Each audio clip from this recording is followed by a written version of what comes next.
If absolute value of 2x minus 7 is equal to minus 21, then x is equal to, अब हम इस equation को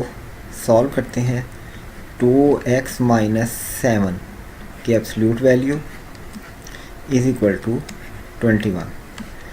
अब हमारे पास दो केसेस बनते हैं, एक दफ़ा हम इसे प्लस लेंगे और एक दफ़ा माइनस, तो ये आ जाएगा minus 2x minus 7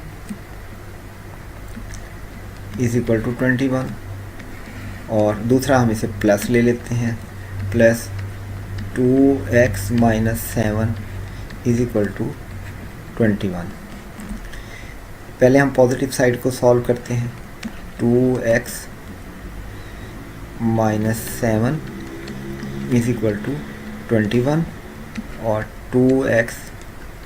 is equal to minus 20 plus 28, क्योंकि माइनस 7 इधर जाकर ऐड हो गया और यहाँ से x इज़ इक्वल टू 14 आता है, जो कि ऑप्शन बी है। अब माइनस से भी कोई वैल्यू निकलेगी, जो इधर से वैल्यू आएगी वो भी इस क्वेश्चन का आंसर हो सकती है, लेकिन क्योंकि ऑप्शन में नहीं दिया गया होगा तो हम कहेंगे कि जो दिया गया है ये भी इसका आंसर है, इसलिए x इज़ इक्वल टू 14 इसका ऑप्शन बी में जो दिया गया है ये करेक्ट आंसर बन जाएगा। फॉर एग्ज़ाम्पल हम इसको सॉल्व करते हैं तो ये आ जाएगा minus 2x plus 7 is equal to 21,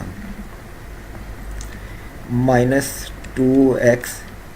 is equal to, ये इधर जाकर माइनस हो गया, प्लस 14 बच गया, और x की वैल्यू यहाँ से आ गई 14 over minus 2 is equal to minus 7। अब ये भी इसका आंसर है,